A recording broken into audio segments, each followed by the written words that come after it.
Hello everyone, नमः शिवाय। आप सभी को मेरे चैनल पर स्वागत है। आज हम बात करने वाले हैं कि असल में बीमारी है क्या। आज का टॉपिक इसलिए भी अहम हो जाता है क्योंकि बहुत बार देखा गया है जिन पेशेंट्स को दवाई की रिक्वायरमेंट होती है वो अपनी हेल्थ को अवॉइड करते रहते हैं। उन्हें असल में पता ही नहीं होता कि वो बीमार है।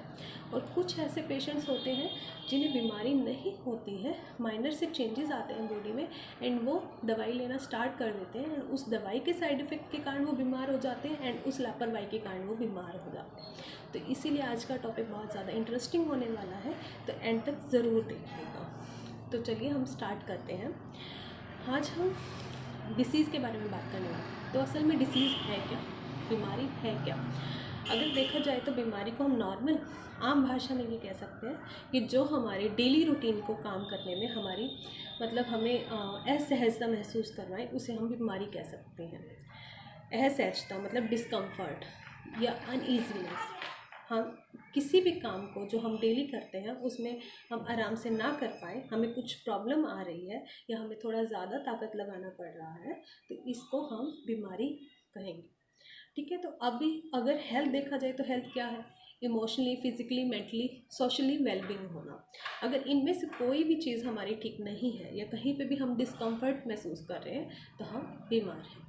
तो बीमार होने के पहले तो हम कारण देख लेते हैं असल में क्या क्या कारण रहते हैं। तो सबसे पहले इसमें मुख्य कारण रहता है कि एक्साइटिंग कॉज, जो हमारी बीमारी को एक्साइट करता है। उदाहरण के लिए अगर मैं बात करूं, जैसे कि हमें नॉर्मली स्टार्टिंग में हमें पता नहीं होता है कि हमें अस्थमा है या कोई और बीमारी है। अस्थमा वाला पेशेंट वैसे नॉर्मल रहता है, लेकिन जब भी वो कांटेक्ट में आता है जिस चीज़ से उसे एलर्जी है, किसी तरीके की घास है वो, या कोई हब है या पॉलन ग्रेन्स है, तो उनके कांटेक्ट में ही आते उसे छींकें शुरू हो जाती हैं, सांस लेने में दिक्कत आती है। तो वो चीज़ उसके लिए एक्साइटिंग कॉज है। ठीक है। सेम चीज़ ऐसे ही नॉर्मली अगर हम देखें तो किसी पेशेंट में होता है कि मुझे इस चीज़ से एलर्जी है, मुझे उस चीज़ से एलर्जी है, उस चीज़ के कांटेक्ट में आते ही मुझे स्किन पे रैशेज़ हो जाते हैं। तो ऐसा आपने बार बार सुना होगा, तो वो कारण उस पेशेंट के लिए एक्साइटिंग कॉज होते हैं। तो जब इन एक्साइटिंग कॉज के कांटेक्ट में हम बार बार आते हैं तो ये हमारे लिए एक परमानेंट बीमारी का कारण बन जाते हैं। उसके बाद हमें अस्थमा डेवलप होता है या रैशेज़ कंटिन्यूस रहने के कारण फिर हमें स्किन एलर्जी डेवलप हो जाती है, जबकि स्टार्टिंग में ऐसा कुछ नहीं था, हमने उसे इग्नोर किया। और एक्साइटिंग कोज अगर हमें पता चल जाता है तो हम एक्साइटिंग कोज को दूर रह के भी अपनी बॉडी को ठीक कर सकते हैं। राइट टाइम पे मेडिसिन लेके उस चीज़ को बढ़ने से रोक सकते हैं।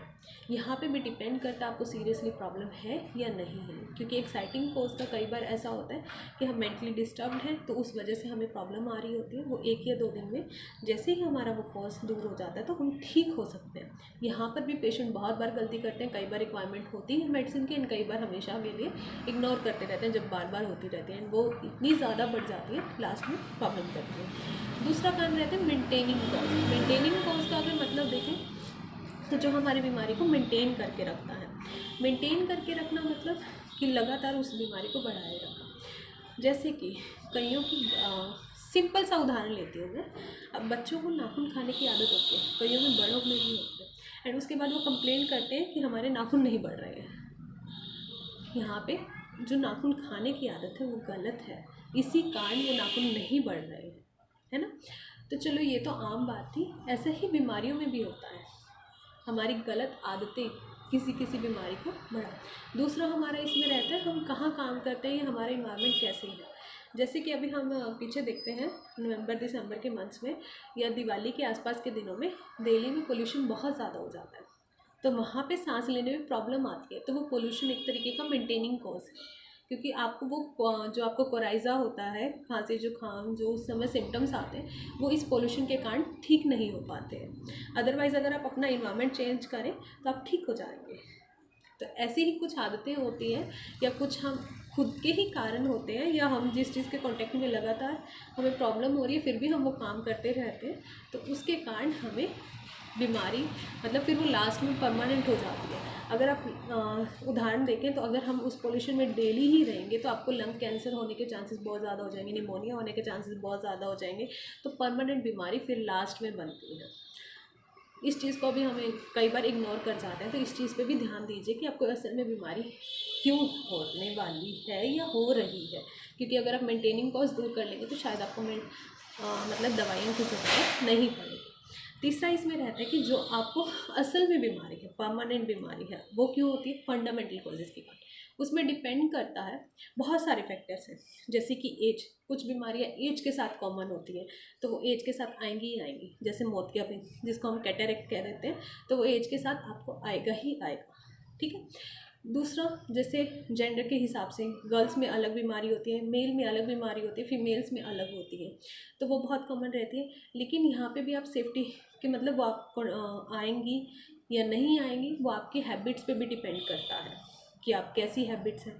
दूसरा, डाइट एक्सरसाइज मेन रहता है यहाँ पे डाइट अगर आपकी ठीक है तो आप काफ़ी समय तक सर्वाइव कर सकते हो। एक्सरसाइज कीजिए, एक्सरसाइज से बहुत ज़्यादा मतलब पेन वगैरह से बचा जा सकता है। तो यहाँ पे अगर आपका डेली रूटीन सही नहीं है तो आपको बीमारियाँ जल्दी आएंगी।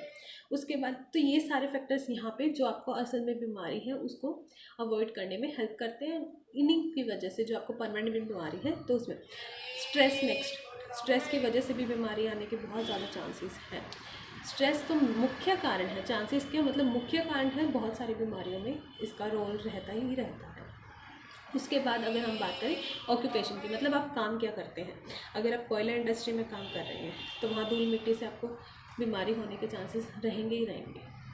अगर आपका सिटिंग वर्क है, मान लीजिए आप बैंकर है, तो आपको कमर दर्द के चांसेस बहुत ज़्यादा रहते हैं, क्योंकि आप सिटिंग, अगर आपका पोस्चर सही नहीं है तो ऐसा इस करके रहता है। तो आपको उन चीज़ों पे भी ध्यान देना चाहिए। अगर आप ऐसे प्रोफेशन में हैं या आपके प्रोफेशन के हिसाब से आपको कौन सी बीमारी आ सकती है, उन पर भी आप रिसर्च करेंगे या जानेंगे, तो आप उस चीज़ के लिए आप प्रैक्टिस कर सकते हैं। मान लीजिए जैसे मैंने एग्जांपल दिया, अगर आप बैंकर हैं, आपको प्रॉब्लम बैक की हो सकती है, तो अगर आप आकर एक्सरसाइज करते हैं बेंडिंग एंड ऑल, तो आपको इस चीज़ से बचा जा सकता है।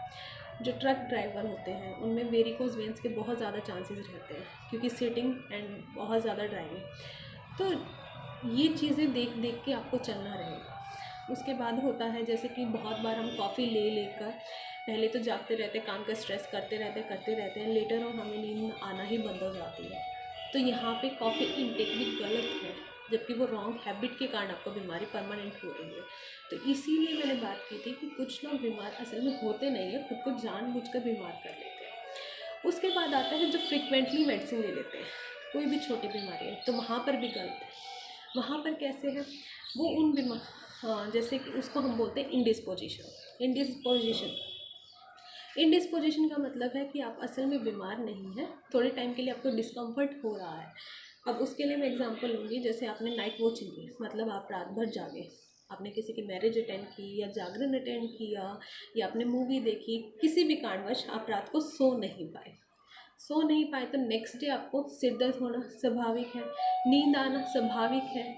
लेकिन आपने सोने की बजाय वहाँ पर आपने पेन किलर ले लिया, तो जो पेन किलर ली है वो आपको नुकसान भी करेगी, एंड साथ में आपने जो बॉडी को रेस्ट चाहिए था वो भी नहीं दिया है, तो उस वजह से आपको बॉडी और ख़राब होने के चांसेस हो जाते हैं।